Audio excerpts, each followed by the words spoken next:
Bismillahirrahmanirrahim. Assalamualaikum warahmatullahi wabarakatuh.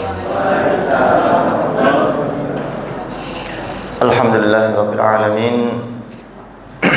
Assalatu wassalamu ala Rasulillah wa ala alihi wa ashabihi wa man tabi'ahu bi ihsan ila yaumiddin.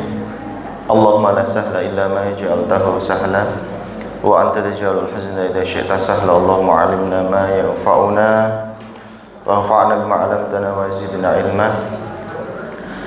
Alhamdulillah Bapak Ibu yang semoga dirahmati Allah Subhanahu wa taala, pada sore hari ini kita bisa bermuajahat, kita bisa bertemu di tempat yang mulia ini, di tempat yang senantiasa dijadikan untuk talabul ilm, untuk bermusyawarah, untuk bermajelis, untuk memikirkan permasalahan umat, untuk merenungkan, membicarakan, untuk menyelesaikan berbagai macam hal.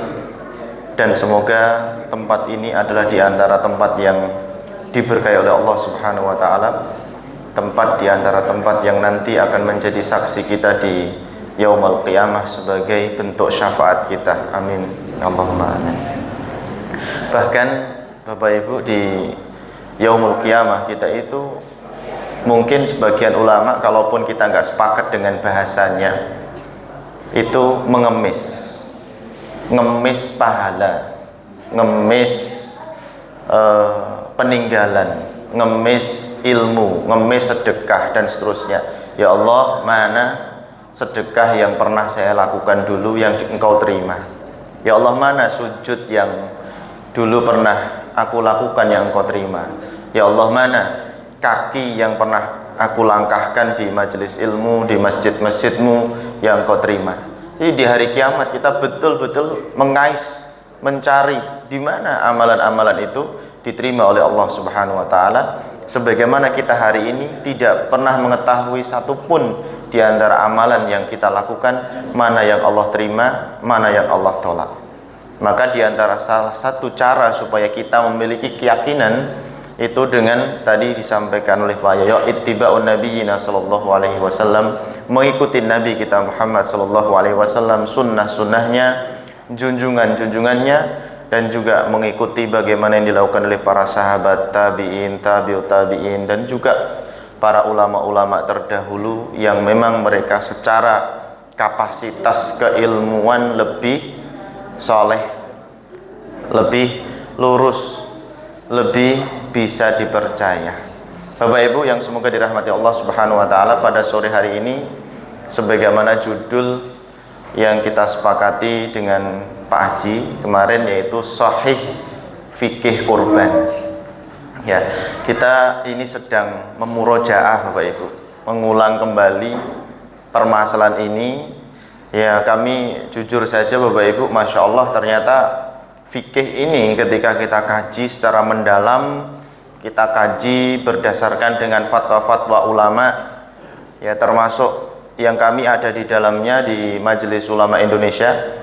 Kami juga mengikuti, ya, instruksi dari Majelis Fatwa atau Komisi Fatwa untuk menyebarluaskan terkait dengan fatwa udhiyah yang tahun 2023 ini memang belum keluar, tapi yang sudah keluar di tahun 2022, termasuk terkait dengan PMK.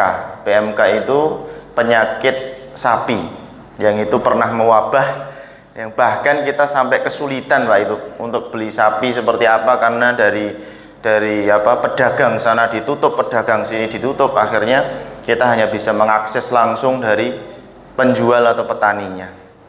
Maka dari itu ketika kami coba untuk mengkaji lebih dalam dan serius berdasarkan ijtihadnya para ulama, ternyata Masya Allah pertanyaan itu tidak selesai sampai di hari ini. Selalu ada pertanyaan yang baru, yang terbaru, dan terus menerus. Ternyata ilmu itu ketika disampaikan seperti itu. Baik, kita akan baca salah satu kitab yang saya bawa di sini, Umdatus Salik wa Udatun Nasik li Ibni Naqib Al-Misri, bab al-udhiyah. Hukum udhiyah ini adalah sunnah muakkadah. Hukum udhiyah adalah sunnah muakkadah. Sunnah muakkadah itu kan artinya sunnah yang ditekankan Bapak Ibu.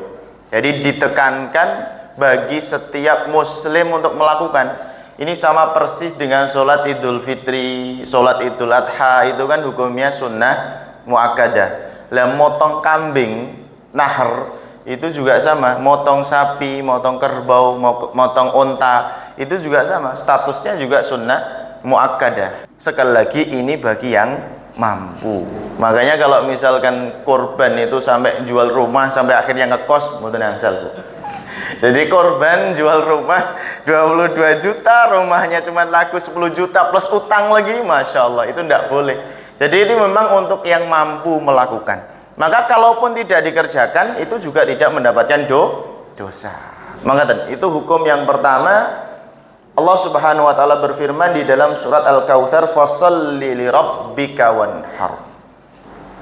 Maka yang menjadi kategori di sini ketika Idul Adha itu tidak ada amalan yang paling mulia, yang paling agung, yang paling tinggi, ma'arfa'u darajat atau ma'arfa'ul maqam indallahi azza wajal illa ba'da ada'i salat Idul Adha wa nadbah al-an'am min bahimatil an'am. Tidak ada kemuliaan, kedudukan yang paling tinggi, yang paling dekat dengan Allah di saat itu kecuali siapa yang telah menunaikan sholat Idul Adha disertai dengan nyembelih kurban. Wes sak dhuwur-dhuwure.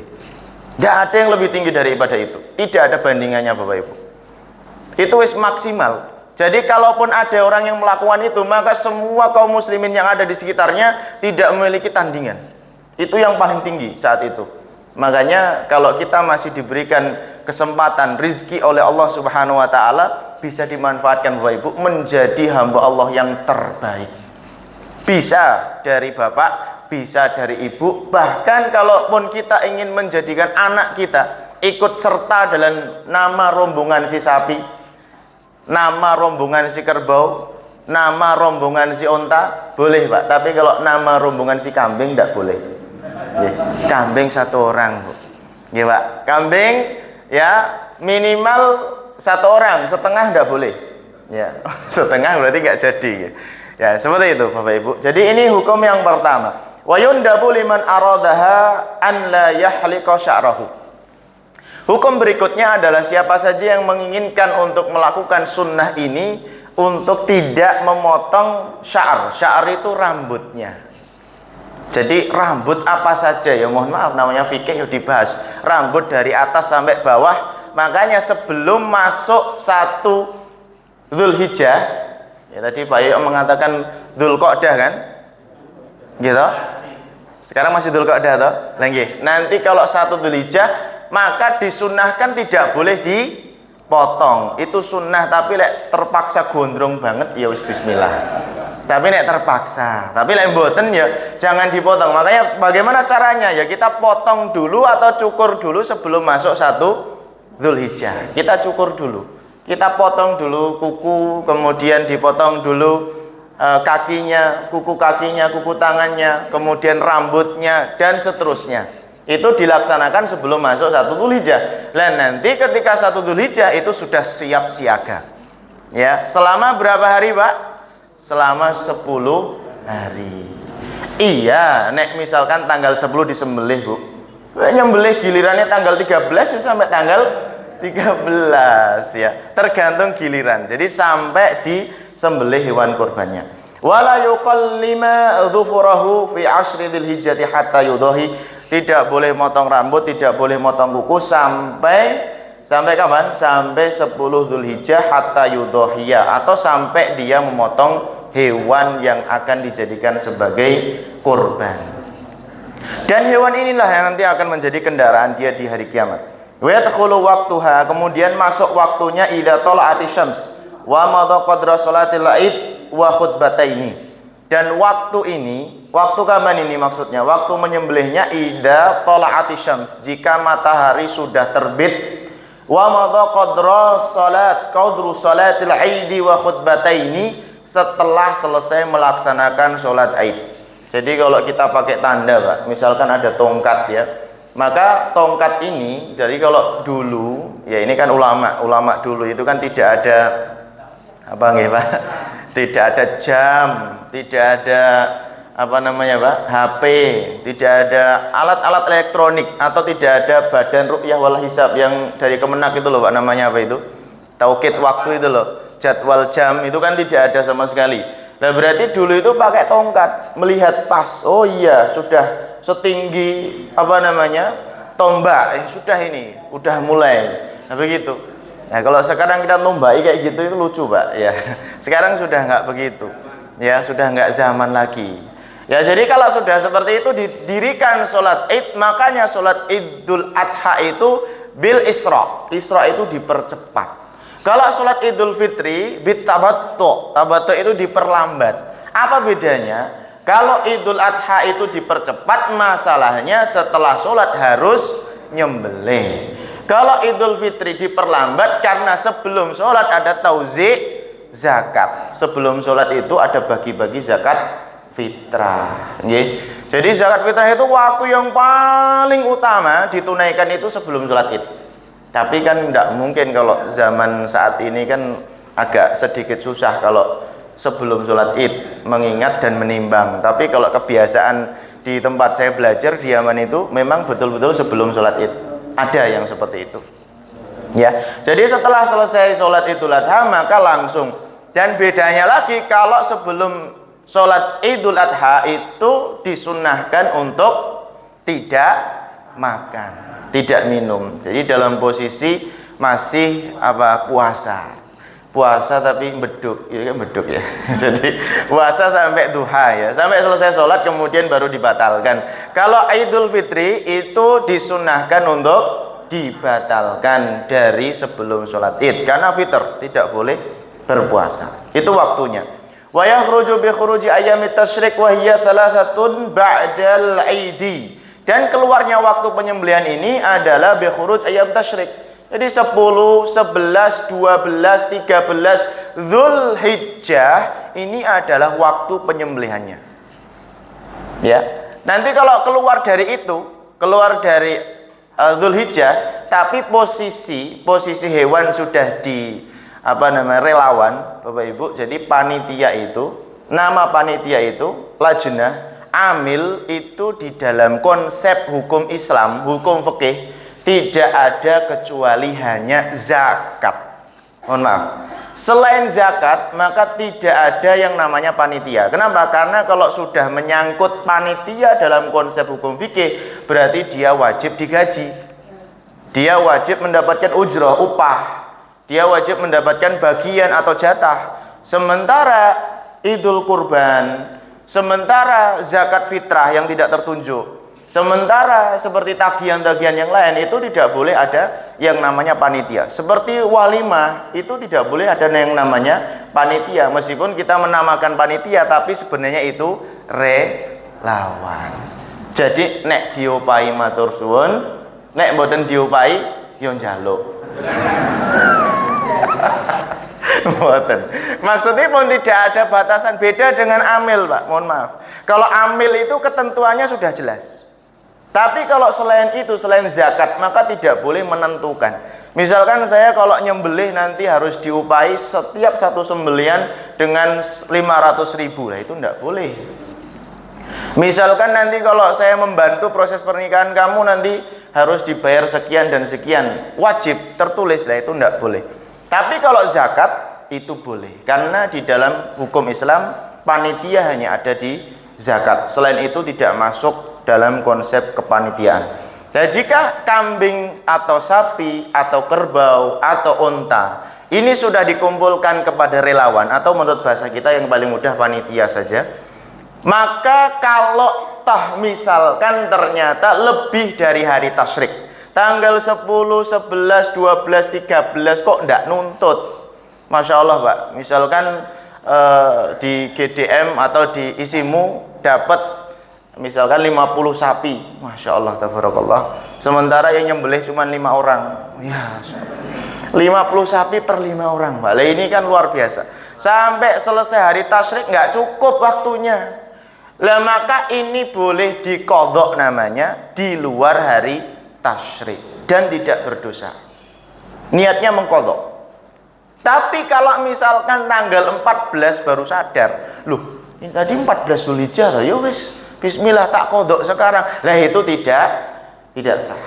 Jadi beda antara yang sudah meniatkan dari awal dengan yang baru mengeluarkan di situ, itu berbeda kasus.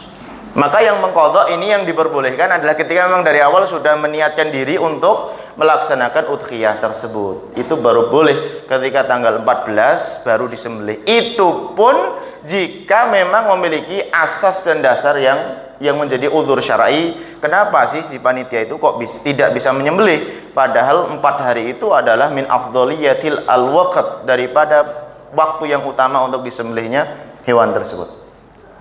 Wa tajuzu illa biibilin wa la tajuz illa biibil wa baqar aw ghanam. Dan ini kita akan nyebutkan di dalam jenis hewannya. Ini saya cepatkan Mbak ya, supaya nanti di akhir ada diskusi. Jadi tidak diperbolehkan kecuali hewan-hewan yang disebutkan di dalam Al-Quran min bahimatil an'am. Tidak boleh melaksanakan kurban kecuali hewan-hewan yang Allah sebutkan di dalam Al-Quran. Apa itu bahimatul an'am? Adalah binatang-binatang ternak. Lah binatang ternak secara fikih itu tidak sama sebagaimana maksud binatang ternak secara bahasa.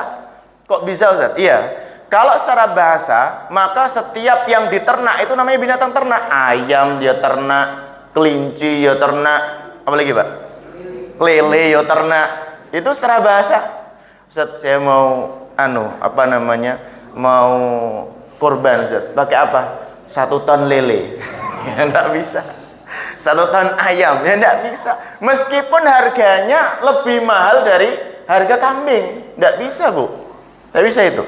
Jadi hanya hewan-hewan yang disebutkan. Apa itu? Yang pertama ibil. Ibil itu kalau bahasa Arab, kalau bahasa Indonesia namanya unta. Ya kalau di Indonesia ada Bu, tapi di kebun binatang. Ya, kalau di sini belum pernah lihat saya di Pacitan ada ibil. Kemudian yang kedua ada bakor. Bakor itu termasuk jenis hewan yang disebut dengan sapi bahasa Indonesianya. Lah ini bisa mewakili si sapi ini kerbau. Kerbau itu boleh Bu untuk di Indonesia. Kalau di Yaman tidak ada kerbau, di Arab tidak ada kerbau. Ya, sapi ini boleh, apapun jenisnya sapi. Ya, apapun jenisnya sapi boleh digunakan. Kemudian yang ketiga ada gonam. Gonam ini terbagi menjadi 2, ada yang disebut dengan mais. Mais itu jenis kambing kacang, kambing coklat atau kambing tritipan Bu. Ngertos kambing tritipan Pak? Yang di gunung-gunung itu loh Pak. Ya, yang bisa naik gunung lebih canggih daripada kita Pak itu. Itu kambing masuk kategori kambing kacang. Kemudian yang ketiga ada dha'n. Ya, berikutnya ada dha'n. Dha'n itu yang disebut dengan domba. Ya. Ya, domba. Jadi kalau domba itu macam-macam bentuknya, ada yang kecil, ada yang gondrong dan seterusnya. Kemudian mengenai jenis umur, wa aqallu sinniha, umurnya fil ibil khamsus ini wa dakhalat fi sadisah. Untuk ibil ini saya sampaikan satu pendapat dulu, baru nanti akan saya sampaikan pendapat-pendapat yang lain Bapak Ibu. Jadi untuk ibil ini umurnya minimal 5 tahun masuk tahun ke-6. Ya, karena kalau kurang dari itu dikhawatirkan nanti dagingnya kurang begitu bagus. Jadi 5 tahun masuk tahun ke-6 itu untuk si onta. Kemudian untuk si sapi atau kerbau itu sanatani wa dakhalat fi tsaniyah, yaitu 2 tahun masuk tahun ke-3. 2 tahun masuk tahun ke-3 itu untuk si sapi dan si kerbau. Kemudian untuk si kambing. Nah, kambing tadi terbagi 2. Kalau kambing coklat, kambing kacang, kambing Jawa atau bahasa Arabnya disebut dengan mais. Itu ada macam-macam pendapat. Nah, dari sinilah Bapak Ibu saya melakukan bahthul masail atau nyari-nyari ini. Itu dari kurang lebih 8 hari. Ya, kalau kitabnya kurang lebih sampai 20 kitab. Kalau orangnya kurang lebih ya kalau sama santri ada sekitar 11 sampai 12 orang. Hanya untuk menemukan apakah ada kambing itu yang usia 1 tahun sudah bisa disembelih. Masya Allah, 1 tahun kambing Jawa Bu.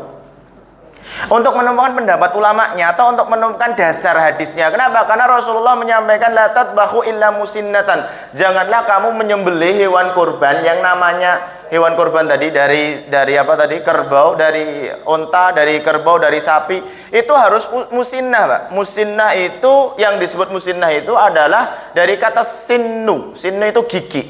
Jadi kalau giginya belum sempurna, atau dalam kata lain, idza asqata ahadun min sinnihi, idza asqata, idza saqata ahadun min sinnihi fa huwa yaliku bihi, fa huwa yaltahiqu bihi lil udhiyati. Kalau misalkan salah satu dari gigi itu sudah poel, nah ternyata poel itu digoleki ning kamus ora nemu, Bu. Lah mbok kamus dari pucuk Arab sampai pucuk mana Papua nggak nemu kata poel. Jadi ulama menyebutkan idza asqata min siniha, jika salah satu dari giginya sudah copot. Lah gigi copot itu tidak mungkin terjadi kalau belum masuk usia musinnah. Musinnah itu ketika giginya sudah rintip lengkap. Nah, itu masalahnya, Pak. Itu Masya Allah sampai 1 pekan. Akhirnya ketemu bahwasannya memang betul untuk usia kambing ini, untuk usia kambing kacang ini, yang pertama adalah 2 tahun masuk tahun ketiga. Ini pendapat yang pertama, bahkan ditarjih oleh sebagian ulama Syafi'iyah itu mengatakan pendapat aqwa darajah, aqwal dan seterusnya, wahalu majarrah. Yang kedua, boleh turun dari 2 tahun kurang menjadi 1 tahun. Jadi sanah 1 tahun bisa naik 1,5, bisa naik 1,8, bisa naik 1,9. Kenapa kok seperti itu? Karena memang ada ketika kambing coklat ini atau kambing Jawa ini 1 tahun, dia sudah musinnah dan poel. Kenapa? Karena inilah desakan dari masyarakat yang tetap menanyakan, Ustadz, bagaimanapun tetap tidak bisa Ustadz nek 2 tahun. Kok bisa, Pak? Karena apa? Lah karena kambing saya itu 1 tahun 2 bulan, ya meskipun aku nggak duwe akte nih Ustadz. Wis tak kira-kira, ini pokoknya 1 tahun 2 bulan, meskipun nggak ada akte, nggak ada catatan sipil, Pak. Ini sudah poel. Nah ini nanti kalau tidak segera disembelih, kalau 8 bulan lagi bisa kurus. Oh iya juga. Kalau 8 bulan lagi kurus. Nah nanti kalau kurus nggak laku, bisa dijual. Terus nggak bisa juga buat korban, kan harus punya daging. Kan kalau korban kalau bisa ya berdaging. Makanya kemarin saya lihat ada video itu, Bu, jadi sapi dijual harganya 4 juta. Masya Allah, 4 juta, Pak. Murah banget. Tapi tulang rusuknya kelihatan semua. Jadi 4 juta rupiah per Masya Allah. Tapi tulang rusuknya kelihatan semua. Lah yang kayak gitu ndak boleh buat korban. Ya kita tanya aja, kamu itu sebenarnya niat korban apa sedekah sih gitu ya. Kalau korban itu ndak boleh seperti itu. Kalau misalkan memang mampunya 4 juta, ya itu baiknya dibuat untuk iuran saja. Ya, iuran buat beli sapi yang lemosin yang harganya 23 juta, 24 juta, seperti itu. Ya, bahkan ketika ada pertanyaan dari jamaah juga, Masya Allah, ada musola kecil, Pak, ini, Bu. Itu yang padahal musola kecil, tapi karena budidayanya bagus, pengelolaannya bagus, punya 2000 bungkus tahun ini, minimal 2000 bungkus untuk pembagian, minimal 5 sapi. Kambingnya nggak tahu berapa, padahal musola kecil, bukan masjid. Ya, itu boleh nggak kalau misalkan 5 sapi ini, ya kita belikan yang 200 juta tapi 1, Ustaz. Ya nggak boleh, Pak, saya bilang. Kok bisa, Ustaz? Nggak boleh. Ya gimana? Maksudnya gimana kok bisa? Ya mudhohinya kita kumpulkan aja lebih dari 7. Loh, nggak bisa, Pak. Kalau lebih dari 7 namanya sedekah. Lebih dari 7 loh, Pak. Latihan korban namanya ini. Jadi tadi 5 sapi itu kan berapa coba? 7 kali 5 berarti ada 35 mudhohi. Lah itu mau dikumpulkan, Pak. 35 mudhohi untuk beli 1 sapi. Yang besar, yang gede. Yang 1 gedung ini nggak muat mungkin ya. Itu mau disembelih ya nggak sah. Nggak bisa sah. Karena maksimal 7. Ya, unta untuk 7 orang, sapi untuk 7 orang, kerbau untuk 7 orang. Nah kemudian baru kambing untuk 1 orang, domba juga untuk 1 orang. Seperti itu. Jadi ini makanya boleh, Pak. Jadi 1 tahun lebih dari itu sampai menuju 2 tahun untuk si kambing kacang sah. Kemudian untuk si kambing domba itu 1 tahun masuk tahun kedua, ini juga sama, boleh kurang. Boleh kurang 1 tahun, kurangnya sampai berapa? Sampai 6 bulan. Jadi kalaupun 6 bulan itu sudah musinnah, sudah jatuh giginya, sudah berdaging, maka ini sah digunakan untuk berkorban tanpa harus menunggu 1 tahun. Ya, tapi apakah yang turun ini hanya untuk kambing mais, si kambing coklat dan si domba? Iya Pak, yang boleh turun. Kalau sapi dengan kerbau atau dengan tadi unta tidak boleh. Kemudian berikutnya wa afdaluha al-badana tsummal baqarah tsummal dha'an tsummal mais. Ini tertibnya ya. Jadi yang paling utama ketika kita korban adalah unta dulu, kemudian sapi, kemudian domba, kemudian baru kambing kacang. Tapi ini para ulama ala kulli hal berbeda pendapat dalam masalah ini, tidak masalah. Yang paling penting kita berkorban. Kemudian syarat berikutnya adalah salamatul udhiyati anil uyub allati tunqisul lahmu. Nah, berikutnya adalah jenis korban, apakah harus sehat bugar, apakah boleh cacat. Ini banyak hadisnya. Banyak sekali hadis Nabi SAW yang menyebutkan bahwasanya tidak boleh ya ketika kita berkorban. Maka li khabar rawahu an al-Barra bin Azib Abu Dawud wa Tirmidzi wa qala hasan sahih. Jadi hadisnya hasan sahih. Annahu sallallahu alaihi wasallam qala arba'u la tajuzu fil adahi. Ada 4 jenis yang tidak boleh digunakan untuk berkorban. Maka ini diantara salah satunya wala fala tujzi'u al arja. Arja itu pincang. Jadi jenis tadi, semua binatang-binatang tadi yang kita gunakan untuk udhiyah tadi pincang. Pincang itu berarti salah satu kakinya tidak bisa digunakan untuk berjalan. Kalaupun bisa, tapi tidak sempurna. Tapi Bapak Ibu, kalau pincangnya itu memang bawaan lahir, jadi lahir ceprot cengir itu kok nggak bisa jalan ya kambing saya. Nah, tapi bagus dagingnya. Kemudian pemiliknya, wes nggak usah saya jual lah, bismillah. Nah itu boleh Pak. Ya, itu boleh. Tapi pemiliknya sendiri yang melakukan. Tapi kalau misalkan dijual, nah ini maka pembeli jangan beli yang seperti itu. Ya, pembeli jangan malah nyari yang pincang. Nyari yang murah, enggak boleh. Enggak boleh malah nyari yang murah panjenengan. Tidak boleh. Ya, itu yang pincang-pincang itu cukup untuk si siapa? Si pemilik. Ustadz, ini udah dari dulu tak miliki Ustadz, lah gimana kalau tak sembelih sendiri kok iman? Kalau udhiyah ya kan dapat keutamaan, ya sudah tak kurbankan sah napa mboten. Ya kalau ini dari kecil Pak, iya ini dari kecil, sah bismillah. Karena memang bukan keinginan. Tapi kalau kita yang beli maka tidak boleh yang pincang. Kemudian al-aura yang kedua itu juling atau buta. Juling itu berarti salah satu bisa melihat, yang satu nggak bisa melihat. Atau buta berarti dua-duanya tidak bisa berfungsi dengan normal. Tapi kalau minus nggak boleh pakai kacamata.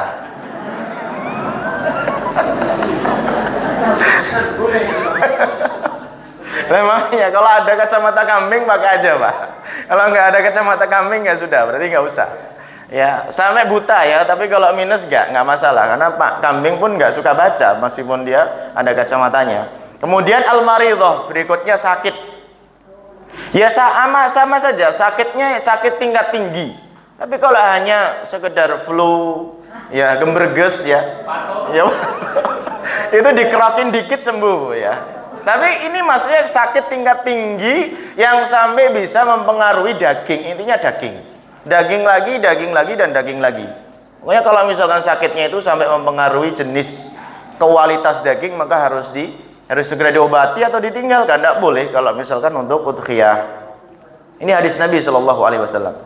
Fa in qallat hadhil asya, maka kalau lebih ringan dari itu tadi yang saya sebutkan Bu ya, sakit ya sakitnya biasa saja, atau pincang-pincangnya ya tidak begitu parah, atau misalkan kebutaannya masih bisa buat melihat, nah itu tidak ada masalah. Tapi kalau sampai parah tidak. Nah bagaimana jika misalkan terjadinya kepincangan itu karena kecerobohan si panitia? Misalkan seperti sapi besar nuruninya dari mobil sembarangan, asal tarik sampai akhirnya jatuh tersungkur pincang. Nah ini banyak ulama yang berpendapat untuk ihtiyat, berhati-hati jangan sampai seperti itu. Ini yang dosa panitia. Ya, bukan sih mudhahi. Mudhahi tetap sah mendapatkan pahala. Ini panitia berdosa Pak ini. Ya. Jadi tidak boleh sampai pincang, tapi tetap sah. Tapi panitia berdosa. Kenapa kok tidak berhati-hati? Atau kenapa kok tidak menyerahkan kepada ahlinya? Padahal sapi itu kalau diserahkan dengan ahlinya satu orang cukup Pak. Untuk naikkan, nurunkan, nyembelih, nyayat satu orang. Itu kalau ahli. Tapi kalau setengah ahli ya 2 orang. Kalau nggak ahli sama sekali 50 orang Pak. Soalnya di tempat kami nyembelih itu 1 RT Bu. Itu untuk 1 sapi karena saking takutnya Pak. Sampai ditali kaki dengan kakinya, sampai ditali di pohon, saking takutnya. Tapi kalau kita lihat ahli-ahli sembelih itu 1 orang pak selesai. 20 menit, 30 menit rampung. Itulah ahli. Jadi segala macam kalau kita serahkan dengan ahlinya beres Pak. Tapi kalau bukan pada ahlinya ya seperti itu. Berikutnya apa? Berikutnya adalah jaz diperbolehkan wala tajuzu al ajfa. Ajfa itu kurus banget. Kurus banget tidak boleh, sebagaimana tadi yang saya sebutkan, sapi harga 4 juta tapi kelihatan semua tulang, itu tidak boleh. Kemudian wal majnunah, gila. Nah, tadi ini hewan tipe gila ini perlu tanya dokter hewan dulu Pak, karena hewan nggak punya akal. Nah, sapi gila, kambing gila yang dimaksud seperti apa, ini perlu tanya dokter hewan. Wal jerba, jerba itu kudisen. Kudisen itu apa, kulitnya tumbuh penyakit-penyakit kulit yang susah untuk dihilangkan. Ya, penyakit kulit yang parah Bu, kudis. Nah itu jangan digunakan untuk berkorban. Atau kalau misalkan sudah terlanjur beli, diobati. Kalau sedikit tidak masalah. Kalau banyak bermasalah. Nggih. Wallati quti'a ba'du uduniha wa ubin. Kemudian sebagian dari telinganya apa namanya Pak? Terputus. Ya, sebagian dari telinga terputus. Atau sebagian dari telinganya berlubang. Ya, tapi kalau misalkan hanya sekedar bekas, ini Pak, bekas tanda, ya biasanya kalau kambing-kambing itu kan ada tandanya Pak, yang di sambel-sambel itu tidak masalah. Wa in qalla wa quti'a min fakhdhiha wa nawihi in kanat kabirah, atau misalkan terpotong pahanya, kalau misalkan itu besar, ya itu tidak boleh dan sah ketika misalkan kambing hanya sekedar lubang sedikit. Maksuratul qarn, ininya apa namanya, tanduknya putus, tanduknya sempal separuh, itu tidak masalah. Kemudian au ba'dhihi atau sebagiannya.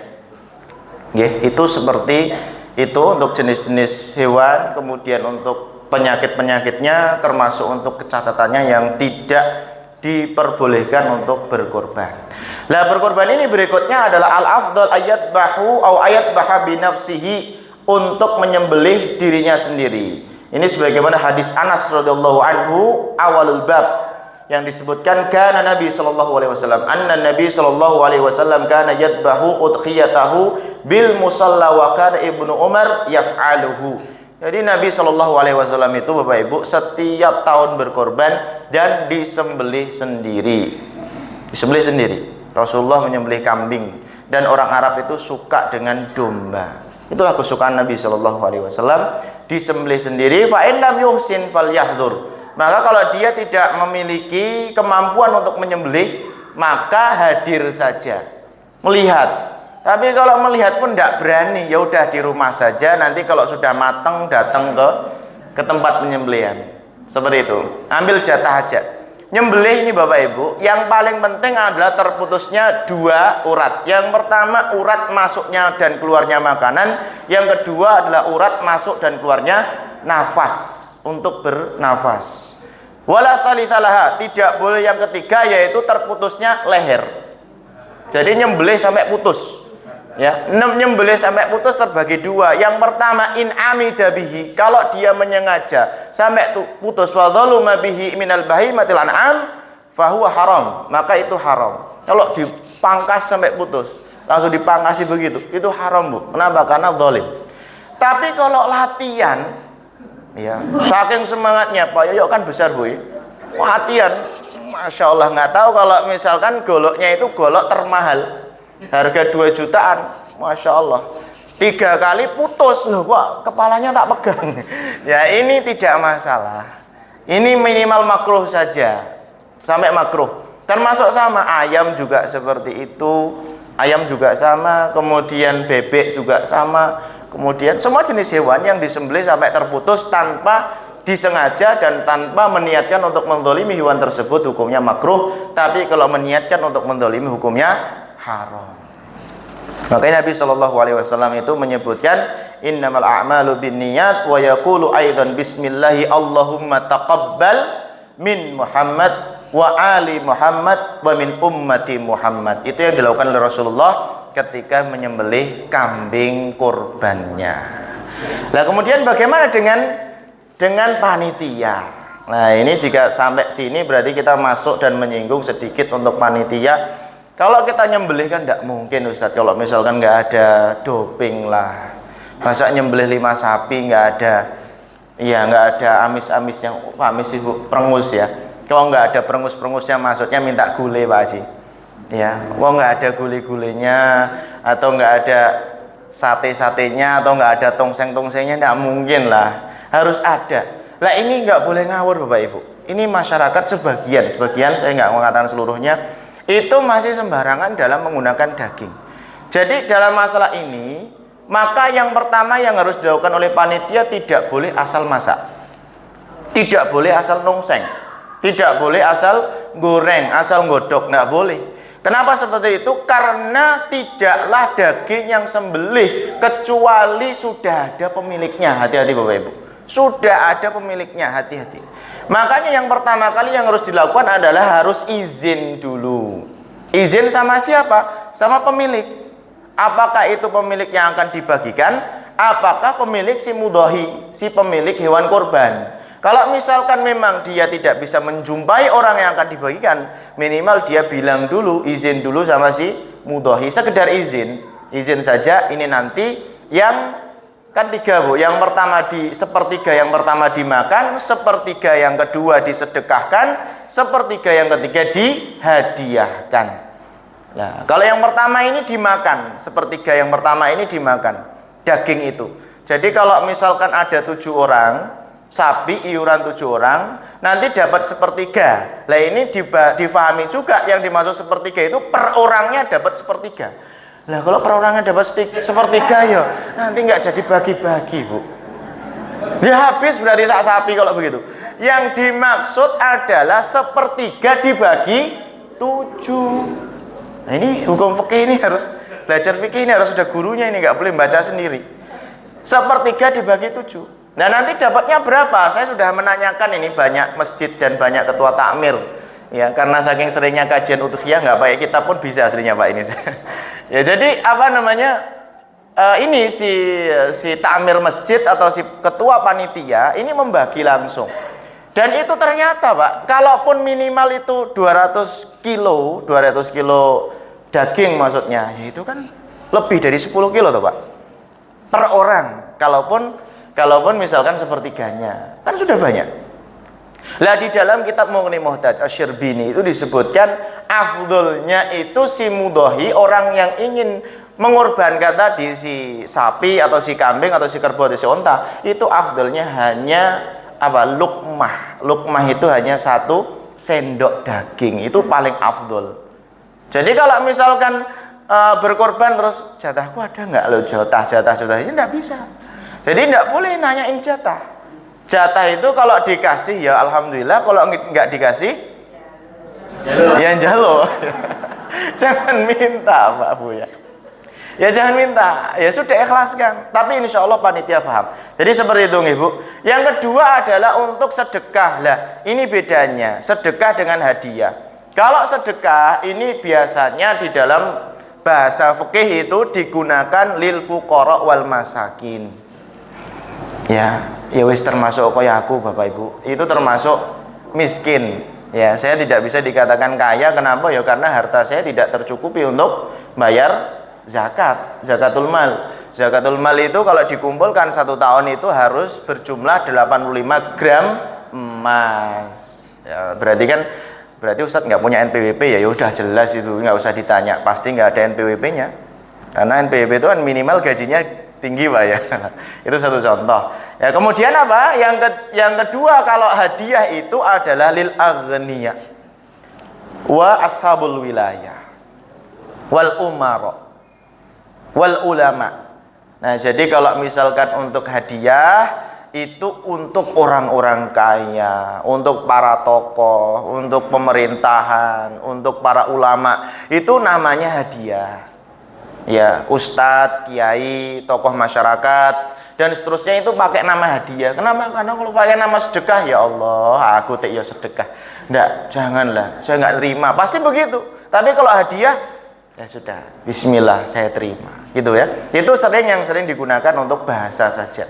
Nah, makanya karena sudah terbagi menjadi 3 golongan tadi, sepertiga dimakan oleh mudhohinya, sepertiga dihadiahkan, sepertiga disedekahkan, maka si ketua panitia harus menyampaikan kepada si pemilik atau kepada siapa yang mau dibagikan, saya izin ya, nanti yang 5 kilo, yang 10 kilo bagian panjenengan semua saya masak, kita masak untuk panitia. Nggih, monggo dimasak saja. Itu baru sah, Pak. Itu baru boleh. Ya, jadi pemiliknya mengatakan monggo dimasak saja boleh. Atau miliknya seorang bilang, wis punya aku saja, dipakai yang lain biar kebagian rata. Nah, itu boleh. Atau misalkan kalau panitia itu, nah ini panitia karena saking seringnya terjadi di masyarakat, jadi karena panitia ini sering dapat hadiah Bapak Ibu, akhirnya apa? Satu keluarga daftar semua. Ya, jadi satu rumah itu ada yang 6 jadi panitia semua. Tiba-tiba jadi panitia, padahal sebelumnya nggak pernah daftar. Tapi begitu lihat, wah kok asik ini, tiba-tiba gabung di situ semua, ngambil 2 bagian, yang satu bagian dia, yang kedua bagian kepanitiaan. Ya, minta seperti itu. Nah, itu nggak boleh Bapak Ibu, ini nggak boleh. Ya, Masya Allah. Ini bahasa panjenengan sudah tak halus-haluskan kok ya disebut kasar gitu ya. Masya Allah. Jadi nggak boleh, Pak. Jadi tidak boleh itu, tidak boleh terima. Tapi kalau misalkan ada donatur, ada kas masjid, ada kas baitul mal, ada kas lazismu, ada kas mana saja, yang itu bisa digunakan untuk ongkos panitia, hadiah panitia, boleh. Ya. Atau misalkan dihadiahkan, izin dulu sama si mudhohi atau sama orang yang dapat bagian. Saya izin ya, nanti yang sebagian ini akan kami hadiahkan kepada panitia. Udah, bocan dibagikan aja, boleh. Nah, itu baru sah. Jadi harus ada akad. Yang pertama untuk dimasak di saat itu harus bilang. Yang kedua untuk panitia juga harus bilang. Untuk perkulitan. Perkulitan ini hati-hati Bapak Ibu. Kulit ini kalau sampai nggak tahu hukumnya, terus dijual, maka selesai. Maka hewan kurban itu langsung dirubah statusnya oleh Allah Subhanahu wa taala menjadi sedekah langsung. Ya, langsung dirubah. Otomatis. Jadi ketika ada transaksi yang dilakukan oleh panitia di situ dijual atau yang dilakukan oleh mudhohi dijual, maka selesai. Maka hewan tersebut tidak akan diterima oleh Allah menjadi udhiyah. Ya. Nah, terus bagaimana Ustaz? Padahal kulit ini ada sebagian masjid itu yang sampai giliran itu maksudnya nolak. Sampaikan keluarga ini tolak, keluarga ini tolak. Satu panitia nolak semua. Sampaikan warga ini tolak. Lah ini bagaimana caranya? Cari fakir miskin. Nduk, le, bu, pak, mbah mau mboten lulang. Nggih, mau purun mawon, tapi jangan dikasih lulangnya. Oh, paham. Berarti minta duitnya. Maka ini panitia langsung inisiatif menjualkan. Jadi menjualkan. Statusnya sudah diserahkan si fakir miskin atau diserahkan oleh orang kaya atau siapa saja, diserahkan dulu. Panitia menjualkan. Lah uangnya itulah diserahkan. Nah, itu baru boleh. Jadi seperti itu caranya. Karena kalau tidak begitu maka tidak sah. Nah, terus untuk untuk seperti ini. Tanduk. Tanduk bagaimana cara baginya Ustaz? Ini kan dimasak ya enggak bisa. Ya. Dijual ya enggak laku. Apa dibuang Ustaz? Ya, ini boleh diapain saja Bapak Ibu. Tidak ada kaitannya. Kenapa seperti itu? Ya karena dia tidak termasuk dari laham. Tidak termasuk dari bentuk hewan kurban itu bonus saja dari Allah Subhanahu wa taala untuk hewan tersebut. Tidak masuk kategori hewan tersebut. Nah, kemudian berikutnya adalah tidak diperbolehkan untuk memakan hewan kurban yang diniatkan karena nazar. Jadi misalkan panjenengan menadarkan di Dzulhijjah tahun ini untuk meniatkan menyembelih seekor kambing, nadar. Nadar itu bersumpah karena Allah, berjanji karena Allah, maka semua hewannya tidak boleh panjenengan makan. Itu 100% harus diberikan kepada orang lain, 100% harus diberikan kepada pengelola atau panitia. Jih, makanan sebelum saya tambah, mungkin ada diskusi terlebih dahulu. Monggo.